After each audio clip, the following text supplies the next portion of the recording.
Hoje eu quero trazer um outro tema que também tem tudo a ver com a missão da igreja. Mas não somente da missão da igreja, porque quando a gente pensa em igreja, igreja somos nós.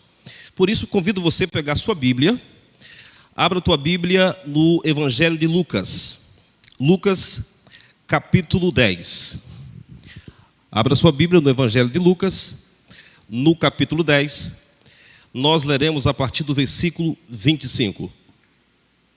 Lucas 10, versículo 25 em diante.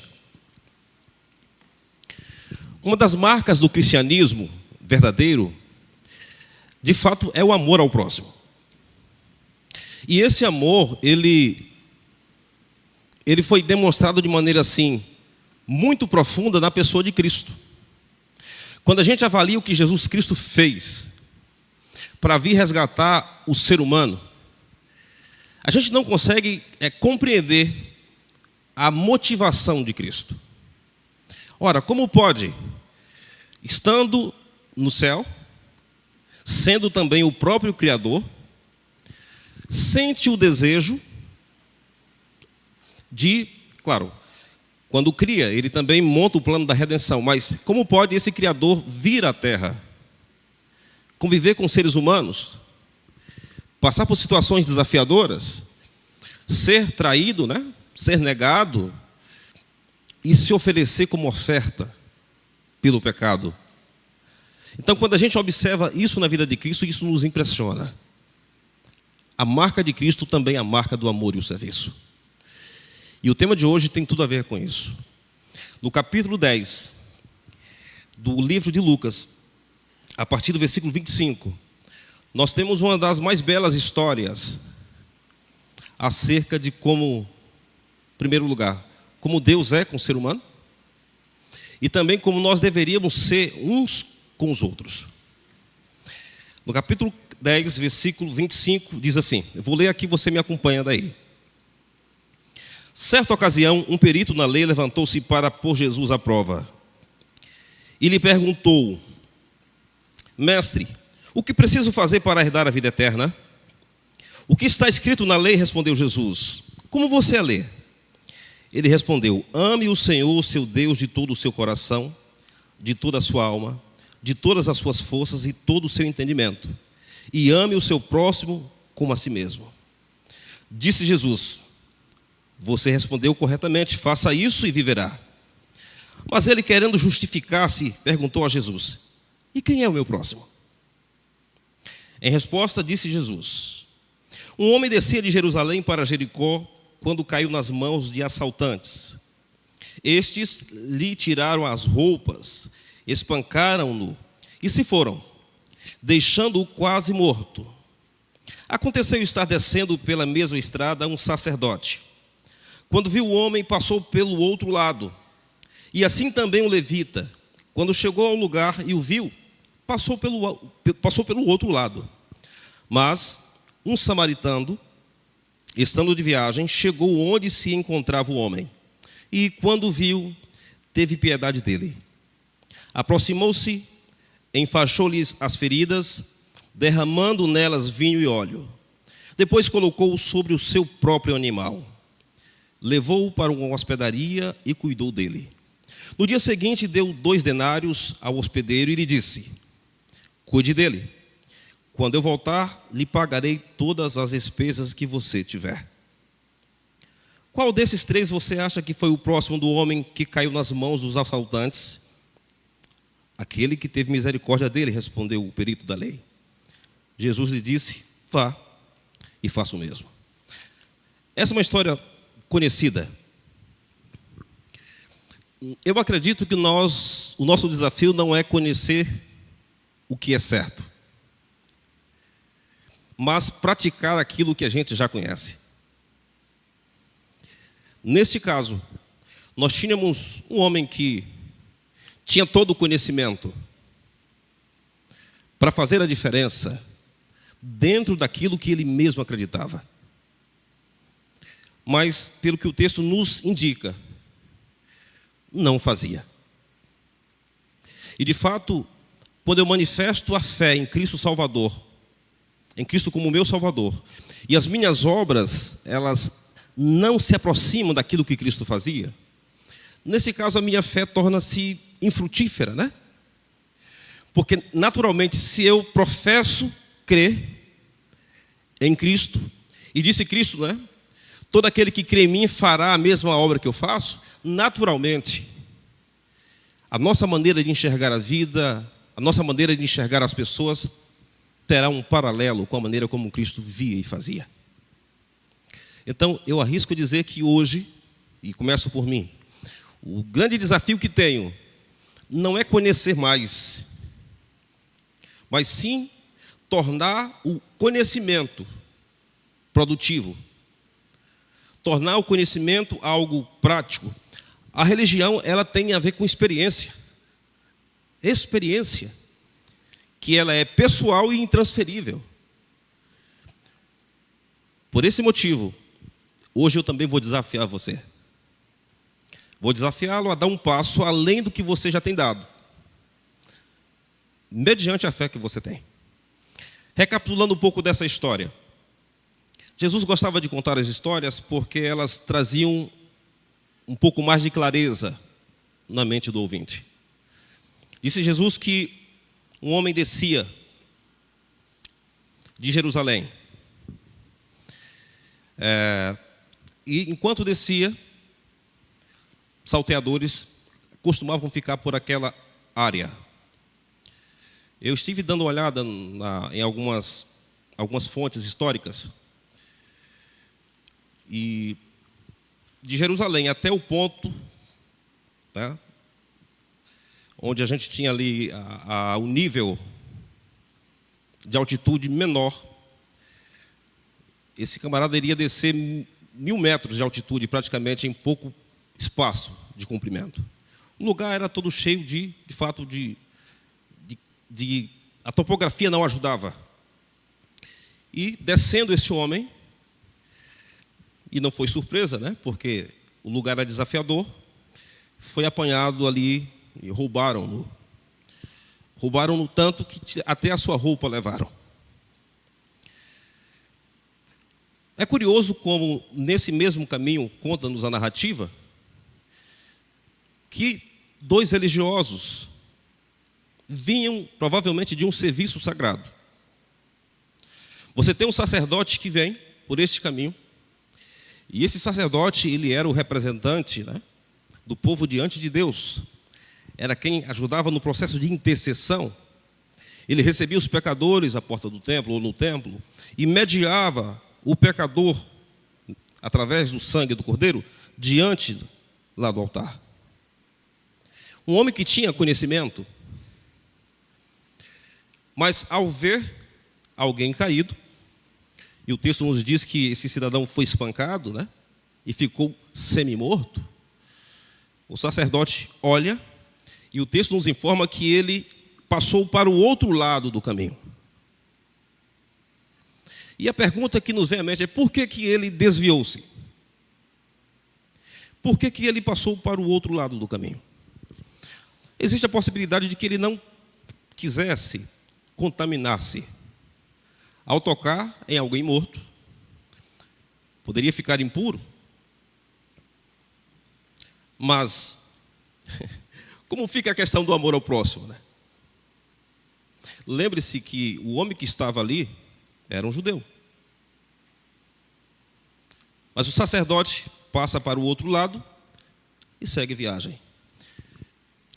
Pouco tempo depois, a Bíblia não informa quanto tempo, aparece um levita que também trabalhava. Ele se ocupava com muita coisa do templo.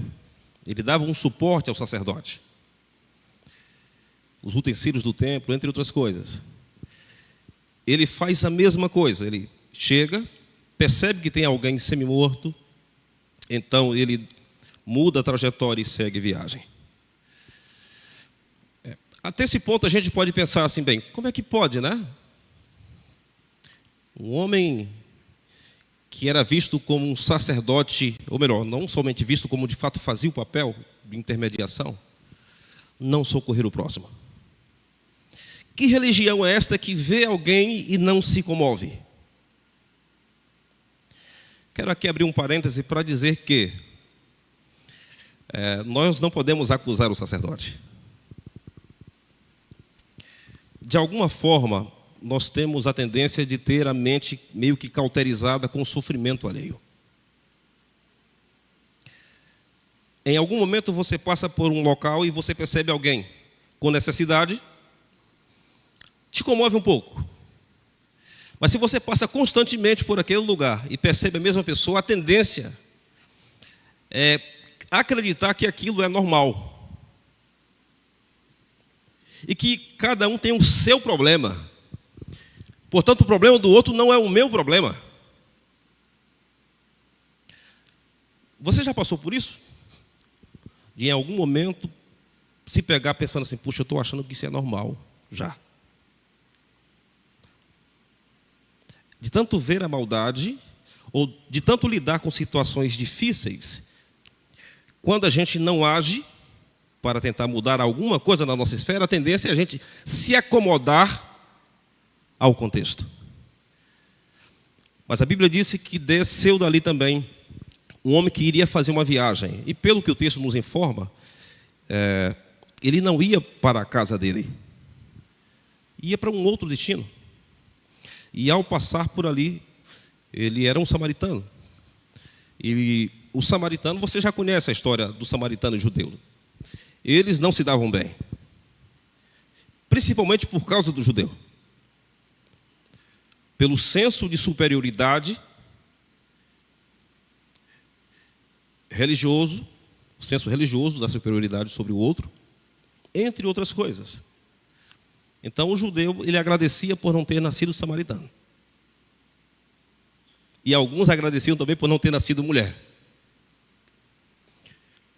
Mas ali estava um judeu, e 2 judeus passaram e não fizeram nada. A prática do amor cristão é uma das evidências se de fato a gente está acreditando em Deus.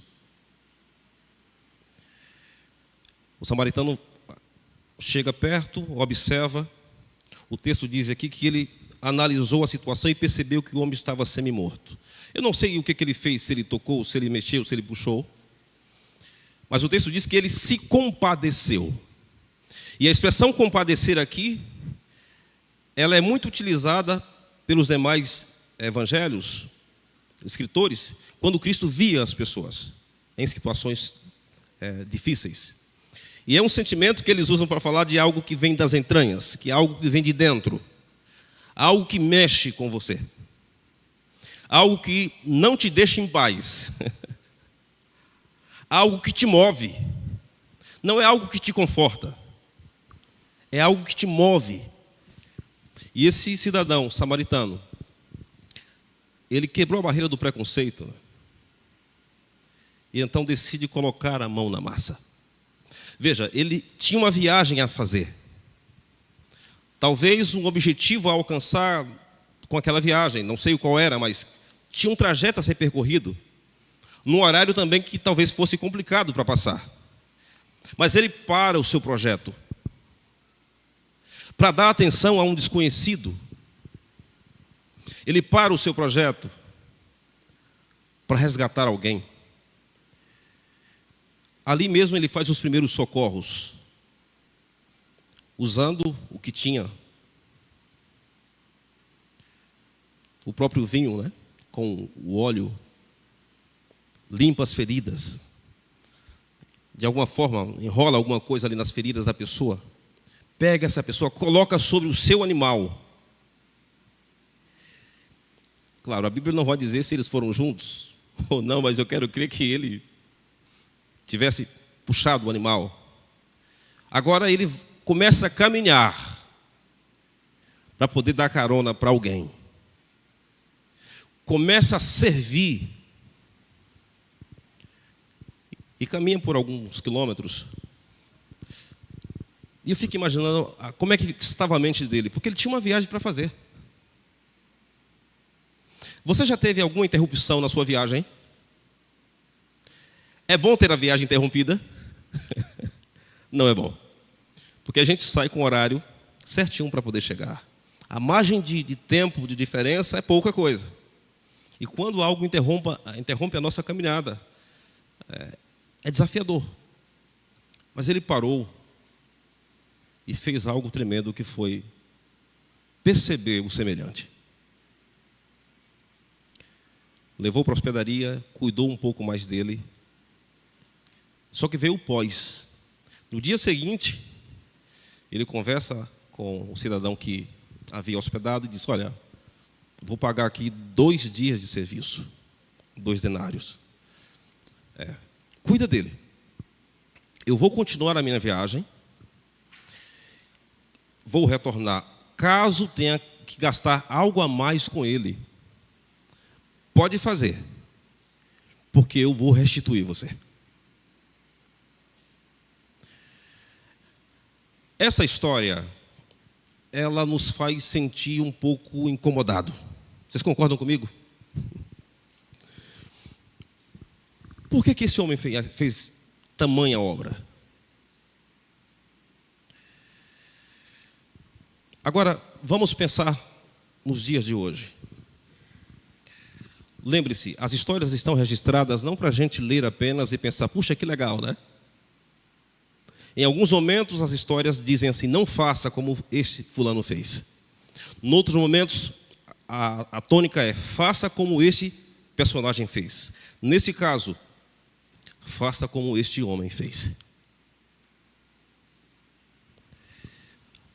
A despeito da questão religiosa, do preconceito existente entre os 2 grupos, a despeito de interromper a sua caminhada, ele escolheu fazer algo além de fazer por si mesmo. Ou seja, escolheu servir. Como anda o sentimento de serviço no seu coração? Eu sempre que eu viajo por essa cidade, às vezes dá vontade da gente transformar várias realidades. Só que é aquilo. A gente transforma a realidade da gente no nosso entorno. E eu tenho tentado não me deixar me acomodar com o sofrimento das pessoas e não achar que isso é normal, não achar que isso é um problema dele, que ele deve se virar por si mesmo. Só que eu não vou falar agora somente de fora. Vamos pensar entre nós mesmos. Será que existe espaço para que esta obra de serviço, de amor, de acolhimento, seja feita entre nós? É claro que hoje não tem ninguém jogado à beira do caminho, de maneira literal. Mas pode ser que exista alguém à beira do caminho de uma depressão, à beira do caminho do suicídio, à beira do caminho financeiro, entre outras coisas. E eu quero crer que o que Cristo quer nesse dia de nós é que sintamos o mesmo sentimento que ele teve, de compaixão. Porque esse é o sentimento mais cristocêntrico que pode existir. Compaixão. O bom samaritano me chama a atenção também por outros detalhes. Ele fez os primeiros socorros ali. Já pensou se ele deixasse o homem lá? O que vocês acham? Ele teria cuidado. Não é verdade? Cuidou. Ele aproximou, fez muito melhor do que aqueles que não fizeram. Ele foi lá, enfaixou, mas deixou lá, no caminho. A obra teria ficado completa? Não. Por quê? Você deixou o cidadão num ambiente de crise. Você ofereceu cuidados paliativos, mas ele continuava sob o risco de morrer de hipotermia, de repente, à noite. Ele estava machucado. Ou, quem sabe, talvez, os meliantes voltassem e tirassem a vida dele. Quando você faz uma obra, ou quando eu faço uma obra social, de caridade, enfim, de acolhimento, eu preciso entender que eu devo dar um passo além. Por exemplo, às vezes eu costumo levar cestas básicas em alguns lugares. Mas eu tenho sempre tentado, ao levar uma cesta básica ou qualquer outro tipo de serviço de amor, dar o segundo passo, dizer o que eu posso fazer para tirar essa pessoa desse ambiente de crise. Alguém pode pensar, mas pastor, a nossa função não é essa. Isso é para as ONGs. Mas sabe, é bom cuidar de alguém nos primeiros socorros, sim, mas melhor que isso é você ajudar essa pessoa a sair do ambiente de crise. Um exemplo, visitar alguém no dia do funeral de um ente querido é uma boa ação. Visitar a mesma pessoa depois do funeral é melhor ainda. Com isso eu quero dizer que o nosso amor ao próximo não deve se manifestar apenas em pontos específicos da caminhada. Tipo, não, eu vou doar algo aqui, agora eu vou doar mais algo aqui. A gente poderia muito bem começar o processo e concluir o processo com uma pessoa. Ora, se a pessoa está enlutada, vai no dia lá do culto fúnebre, enfim. Mas não se esqueça que essa pessoa precisa, além de um abraço no dia da perda, esse abraço tem que se manifestar nos outros dias também. Quanto tempo vive uma pessoa enlutada? Ou seja, quantos abraços eu poderia dar e de repente apenas oferecer um ouvido durante os dias seguintes? Você percebe o que eu quero dizer? Quando o bom samaritano cuidou da pessoa e disse assim, olha, continua cuidando dele. E se houver algum gasto eu vou pagar. Foi mais ou menos isso. Ele não curou apenas no local e deixou lá. Ele tirou do local de crise e tentou fazer um cuidado pós. Cuidado depois. Quero usar um segundo exemplo aqui. O que você acha de nós, além de darmos 1 quilo de alimento para as pessoas, ajudássemos essas mesmas pessoas a se tornarem autossustentáveis? Envolve mais amor em qual das duas coisas? Dá 1 quilo de amor, 1 quilo de amor, 1 quilo de alimento, ou 1 hora por semana para ajudar com alguma coisa? Eu conheci, há poucos dias atrás, uma família que foi transformada dessa forma. A igreja fazia um serviço sempre, né, com aquela família, e percebeu que na família tinha uma jovem que gostava muito da área tecnológica. E aí, no pequeno grupo, havia alguém que tinha expertise nessa área, chamou essa garota para o seu escritório para ensinar. E com pouco tempo, aquela pessoa que apenas recebia o quilo de alimento, já começava a ganhar os seus primeiros valores, porque foi se desenvolvendo. Com isso eu quero dizer que, eu não sei qual a área de trabalho que você atua, mas eu acho que nós podemos fazer um pouco mais, assim como fez o bom samaritano. É colocar o braço para poder ajudar e não tirar o braço tão cedo. É transformar a realidade da pessoa, tirando a pessoa dentro do possível do ambiente de crise e trazendo para um contexto em que ela consiga compreender que tudo o que está sendo feito tem como base a palavra do Senhor. Nós não temos a responsabilidade de sustentar, de fato, não temos. Mas deveríamos ter a generosidade intelectual de compartilhar conhecimento. Alguém pode perguntar, pastor, e todos vão aceitar? Não sei, não aceita. Mas quantas histórias bonitas poderíamos ver se tão somente pegássemos do início e acompanhássemos um pouco mais? Podemos dar 1 quilo de alimento? Sim. Mas podemos ajudar a pessoa a ter mais dignidade. Podemos dar um abraço no dia do culto fúnebre? Sim. Mas podemos ser uma bênção tremenda nos dias seguintes.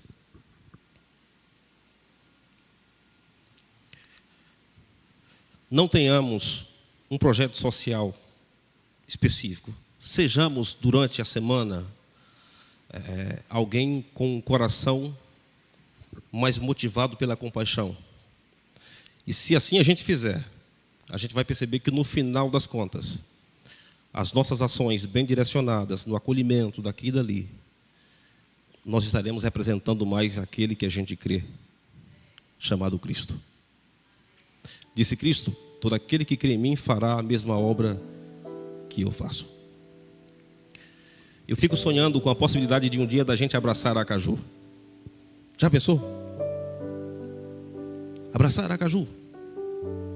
Como seria esse abraço? É cada crente no seu espaço de trabalho, acolhendo os seus amigos.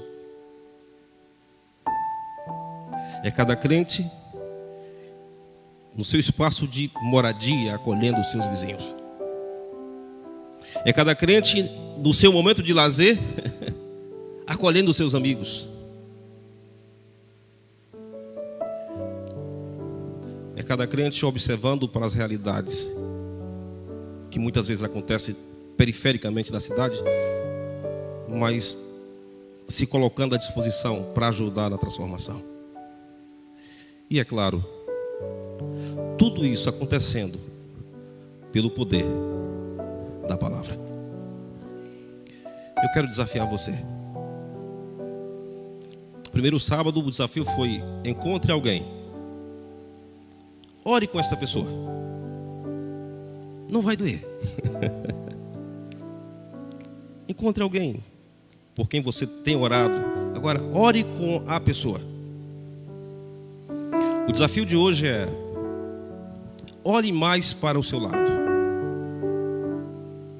Pode ser que você esteja passando por um concidadão e você não esteja percebendo. E de fato a gente tem andado muito acelerado, né? A gente já sai meio que cantando o pneu para poder chegar em cima da hora de algumas coisas. E nessa correria, do lado, às vezes tem um amigo, né? Enlutado. Do lado tem um parente, do lado tem... Enfim, do lado. E quanta diferença a gente poderia fazer na caminhada. Abraçando, ajudando no momento de crise, mas ajudando também a sair do momento de crise. E aos poucos, olha para onde eu estou indo. Jesus. Abrace. Não abrace apenas no projeto do Caleb, porque salvação não é um projeto, né? Chegou o momento do Caleb, abrace. Concluiu o Caleb, não tira o braço. Chegou a Semana Santa, acolha. Mas a Semana Santa encerra, não tira o braço. A Semana da Primavera, acolha. Concluiu, não tira o braço. Por quê? Porque as pessoas não podem ser um projeto missionário. Elas são pessoas que têm necessidades todos os dias e precisam do abraço não somente no dia da perda. E era assim que Cristo tentou fazer e fez muitas vezes. Eu quero desafiar você durante a próxima semana a orar por alguém e abraçar alguém. Não estou dizendo um abraço físico necessariamente, mas identificar alguém e dizer assim: essa é da pessoa que eu vou me dedicar, eu vou colocar o braço, eu vou ajudar, mas eu vou conduzir a Jesus. Eu quero saber se há alguém que tem esse desejo. Repito, é muito bom ver o provar e vede, sabe, das pessoas. É legal. Mas melhor ainda é ter o seu. Fé não se transfere. Experiência não se transfere. Felicidade espiritual não se transfere. Se vive. Eu quero desafiar você a ter o seu provar e verde. Eu quero orar por você, mas antes de orar eu pergunto: há alguém aqui que quer de maneira pessoal, ou quem sabe em duplas, identificar de repente um amigo, um vizinho e dizer: não, vamos cuidar dele. De alguma forma, vamos acolher e ser o abraço de Cristo. Levanta a mão, quem deseja. Amém. Na verdade, eu quero pedir que você fique em pé. Nós teremos uma música, só que eu vou orar antes da música. Aliás, não, vamos orar depois da música, né? Que é melhor. Talvez eu fale para alguém também que não passou pelo batismo, sabe? Essa experiência aqui. Aqui não é só água. Aqui é para receber a bênção do Pai, do Filho, Espírito Santo, e receber a autoridade para fazer a mesma coisa que Cristo fez. Ou seja, continuar sendo as mãos de Cristo. E se você não foi batizado ainda, mas tem esse desejo no coração de fazer algo cristocêntrico pelas pessoas, eu também queria orar por você no final. Acolher, desenvolver, salvar. Acolher, desenvolver, salvar. Há alguém aqui que não foi batizado ainda e tem o desejo de fazer parte do ministério de Cristo, mas antes disso ser batizado em nome do Pai, do Filho e do Espírito Santo? Por que eu estou perguntando sempre isso? É porque há um ministério a ser feito, mas tem algo que precede chamado batistério. Se houver, eu quero orar por você também. Há alguém? Eu sei que é um desafio levantar a mão, né?